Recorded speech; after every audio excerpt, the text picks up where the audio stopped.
جب علماء اسے بیان کرتے ہیں، یعنی کہ یضل بہ کثیرا ویہدی بہ کثیرا،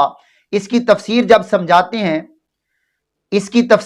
سمجھاتے ہیں تو بیسیکل وہ کہہ رہے ہوتے ہیں کہ اس کے پہلے جز کے اندر اللہ تعالیٰ فرما رہا ہے کہ اس کے ذریعے بہت ساروں کو گمراہ کرتا ہے، جو مثال ہے پیچھے، ان اللہ لا یستحیی ان یضرب مثلا ما بعودۃ فما فوقها۔ اللہ اس آیت کے اندر جب کہ یہ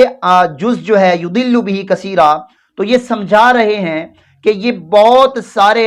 ایسے لوگ ہیں جو اس قرآن کو پڑھ کر گمراہ ہو جاتے ہیں، اور بہت سارے ایسے لوگ ہیں ویہدی بہ کثیرا، جو قرآن کو پڑھ کے ہدایت اختیار کر لیتے ہیں۔ تو یہ علماء حقہ کا کام ہے کہ وہ لفظاً بلفظاً اپنے قاری کو سمجھاتے ہیں، پڑھنے والے کو سمجھاتے ہیں کہ کس طریقہ پر قرآن پڑھنا چاہیے، اور قرآن کا جو مفہوم ہے وہ کیا ہے، اس کے مطالب کیا ہیں۔ اگر بغیر کسی قاری کے کوئی ترجمہ کرے گا تو وہ مشکلات کے اندر گر جائے گا۔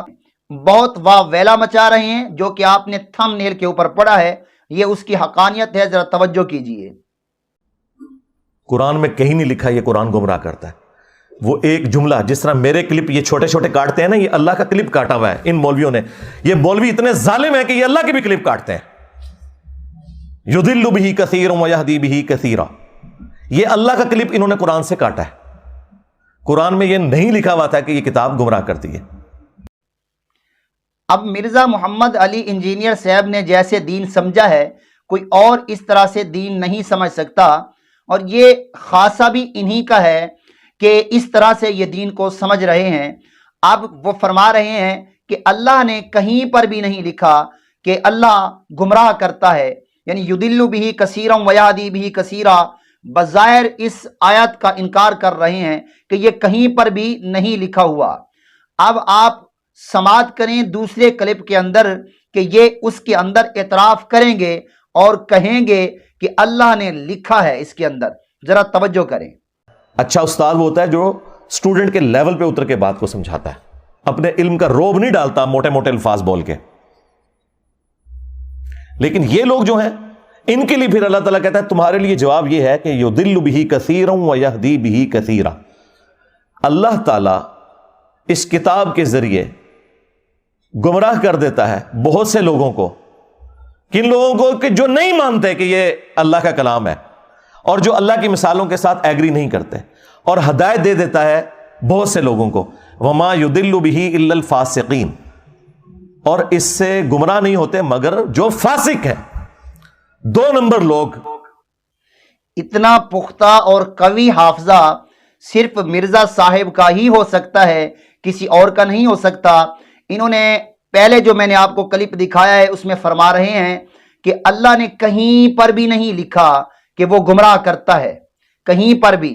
اب اپنی زبانی اسی آیت کا وہی جز اپنی زبان سے ادا کرتے ہوئے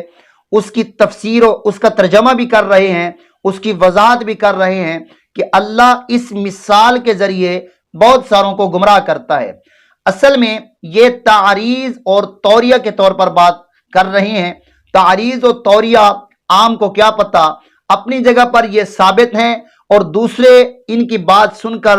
گمراہی کی طرف جا سکتے ہیں۔ ان کی بظاہر تو یہ اپنی جگہ پر بات درست کر رہے ہیں کہ قرآن نہیں کرتا گمراہ، لیکن میں آپ کو ایک مثال دیتا جاؤں۔ زید اور بکر 2 ہوں، زید دے بکر کو حکم کہ تو فلاں کام کر کے فلاں کے لیے اس کو دے دے، تو اب بکر کام کرے گا، زید کا حکم ہے کہ زید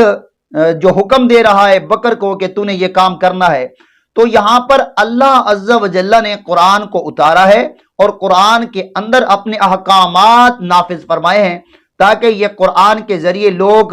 سمجھ سکیں میری مثالوں کو۔ جیسے کہ اللہ تبارک و تعالی نے سورۃ عنکبوت کے اندر آیت کا نمبر 43 ہے، فرمایا وَتِلْكَ الْأَمْثَالُ نَضْرِبُهَا لِلنَّاسِ وَمَا يَعْقِلُهَا إِلَّا الْعَالِمُونَ، فرمایا ہم ان مثالوں کو لوگوں کے لیے بیان کرتے ہیں اور عالم ہی ان کو سمجھتے ہیں۔ یعنی اس آیت سے واضح ہو رہا ہے کہ عالم ہی قرآن کریم کو سمجھتے ہیں، پڑھتے سب ہیں اور سمجھتے عالم ہیں، اور جو شخص عالم کے پاس جا کر قرآن پڑھے گا وہ بھی سمجھے گا، جب سمجھ لے گا تو وہ غیر عالم نہیں رہ جائے گا، ان باتوں کا، اس تراجم کا اور تفاسیر کا وہ عالم ہو جائے گا، اس کو علم ہوگا کہ میں نے علماء کے پاس بیٹھ کر اس کو پڑھا ہے اور میں نے اس کو دیکھا ہے اور اس کی تحقیق کی ہے، تو پھر وہ بدکے گا نہیں۔ آگے سنیے کہ اس کلپ کے اندر یہ کیا فرما رہے ہیں۔ تو اللہ تعالیٰ فرما رہا ہے کہ جو یہ قرآن کو تانا دیتے ہیں نا کہ قرآن میں چھوٹی چھوٹی مثالیں کیوں آئی ہیں، تو اللہ تعالیٰ نے فرمایا کہ جو اہل ایمان ہے وہ تو جانتے ہیں کہ اللہ بات سمجھانا چاہ رہا ہے، اور تم چونکہ بات نہیں سمجھنا چاہ رہے تو یہ اسی لیے نازل ہوئی ہے تاکہ تم اس میں کیڑے نکالو اور گمراہ ہو جاؤ۔ یہ بات اللہ تعالیٰ نے تانے کے طور پر، ٹونٹ کے طور پہ کی تھی، نہ کہ یہ بتایا تھا کہ قرآن گمراہ کرتی ہے۔ اللہ نے کہا کہ جو قرآن کو نہیں ماننا چاہتا وہ گمراہ ہو جائے گا، اور جو قرآن کو ماننا چاہتا ہے وہ ہدایت پا جائے گا، یہ بتایا ہوا تھا۔ اس کو انہوں نے کہہ دیا قرآن گمراہ کرتا ہے، نعوذ باللہ۔ اب دیکھیے اس کلپ کے اندر یہ فرما رہے ہیں کہ اللہ چھوٹی چھوٹی مثالیں دے کر بندے کو سمجھاتا ہے۔ تو یہاں پر میں آپ کو ایک دلیل پیش کرتا جاؤں، ہم بھی مرزا صاحب کے چھوٹے چھوٹے کلپ کاٹ کر لوگوں کو مثال دے کر سمجھاتے ہیں کہ مرزا صاحب کس طریقہ سے دین کو بیان کر رہے ہیں، آیا کہ ان کے دین بیان کرنے کے اندر کتنی حقانیت ہے، اور ان کی بات پر ہم نے کتنی غور و فکر کرنی ہے، اور ان کی بات پر کتنا ہم نے عمل کرنا ہے۔ دعا کیجئے اللہ تبارک و تعالی مجھے ان کی مثال یافتہ کلپ کاٹ کاٹ کر عوام الناس تک پہنچانے کی توفیق عطا فرمائے، تاکہ وہ ان کا بیان کیا ہوا دین سمجھ کر اس کے مطابق یا اس کے برعکس جیسے بھی وہ چاہے عمل کر پائیں۔ بات اشارہ ندارت،